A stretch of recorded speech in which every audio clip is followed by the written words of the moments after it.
Important update, here is the Wade Christofferson's abuse case timeline. This information comes from floodlit.org. 1985, Wade Christofferson moves from the United Arab Emirates to Crystal Lake, Illinois, and begins attending the Crystal Lake First Ward in the Schaumburg, Illinois stake. With Bishop Lee Donaldson, an LDS Church CES coordinator for local seminaries and institutes. 1985 or 1986, Christofferson begins SAing children in his LDS ward within months of moving to Crystal Lake, Illinois, according to a survivor who tells Floodlit her abuse began in approximately 1985. This is the earliest alleged abuse by Wade Christofferson as far as Floodlit is aware. Between approximately 1988 and 1992, Christofferson allegedly is another girl in Sandy, Utah, Crystal Lake, Illinois, and Nauvoo, Illinois. She is between 9 and 13 years old at the time of the alleged abuse. She later tells Floodlit. 1990, Wade Christofferson is assigned to be one of Lee Donaldson's counselors in the Crystal Lake First Ward Bishopric. He and Donaldson are close personal friends. While hosting a sleepover at his home, Wade Christofferson allegedly attempts to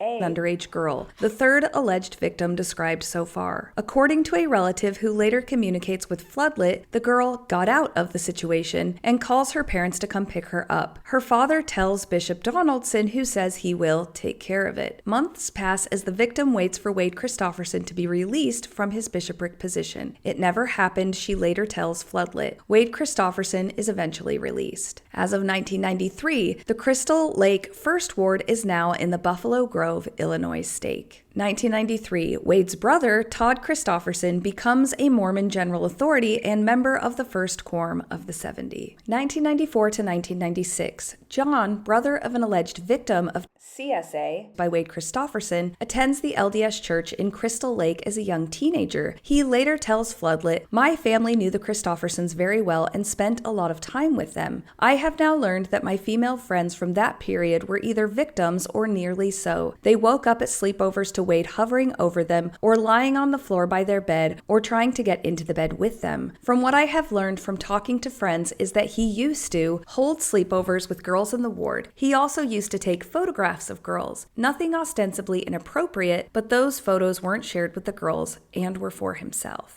Mid to late 1990s, according to a later report to Floodlit by another alleged victim, she attends a sleepover one time at Wade Christofferson's home in Crystal Lake. She said, "I woke up in the middle of the night and saw Wade sleeping on the bedroom floor between our beds. When I asked another child about it later, she said he was protecting us from another male and making sure we didn't sneak out, which was really odd. I never slept over again." 1996, Lee Donaldson is released as bishop. He is replaced by Jim Sherwood, who had replaced Wade Christofferson as bishopric counselor. Approximately 1996, a victim reports to Bishop Sherwood that Wade Christofferson S.A. her. She later tells Floodlit. Sherwood initiates the church disciplinary process that leads to Wade Christofferson's excommunication from the Mormon Church. In all, per multiple survivors or relatives of survivors who spoke to Floodlit, Wade Christofferson has at least 7 to 10 alleged victims from the Crystal Lake First Ward in the 1980s and 1990s. Approximately 1996 or 1997, the Mormon Church excommunicates Wade Christofferson, allegedly for CSA.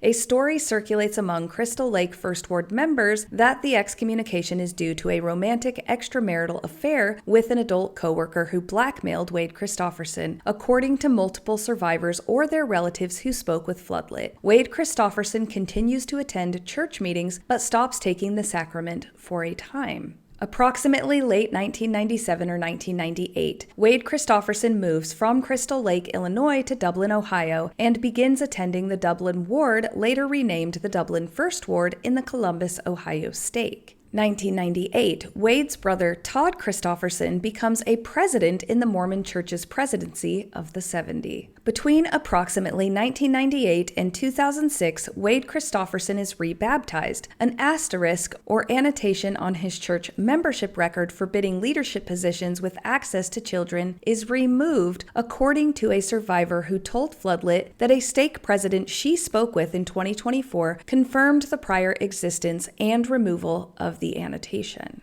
2006 to 2011, Wade Christofferson is the second counselor in the bishopric of the Columbus Young Single Adults YSA Second Ward, Columbus, Ohio stake. 2008, Wade's brother Todd Christofferson becomes a Mormon apostle. 2016 to 2019, Wade Christofferson is first counselor in 2 different bishoprics in the Dublin First Ward, Columbus, Ohio, North Stake. Approximately 2018, a relative of Apostle Todd Christofferson alerts him of abuse allegations by an alleged victim. The survivor later tells Floodlit. 2019 to 2023, Wade Christofferson is ward clerk, Dublin First Ward, Columbus, Ohio, North Stake. 2022, an abuse survivor confronts Wade Christofferson in person and asks him if he was excommunicated and rebaptized. He admits that he was, she later tells Floodlit. September 2023 to November 2025, Wade Christofferson is second counselor in the Stake Sunday School Presidency of the Columbus, Ohio, North Stake. Early 2025, LDS Area Authority 70 Kevin Birch becomes aware of alleged CSA by Wade Christofferson, according to information obtained by Floodlit from an abuse survivor. October 2025, Wade's brother Todd Christofferson becomes second counselor in the LDS First Presidency. November 20th, 2025, Floodlit breaks the story of Wade Christofferson's arrest and pending federal criminal charges. No mainstream news outlets mention the story until November 25th. November 24th, 2025, the LDS Church releases Wade Christofferson from his calling as Stake Sunday School Presidency Counselor per a Floodlit source. November 25th, 2025, the U.S. Department of Justice, Southern District of Ohio, announces that Wade Christofferson has been charged federally with exploitation. Floodlit.org publishes another update on its website almost a full hour before mainstream news outlets begin to cover the story.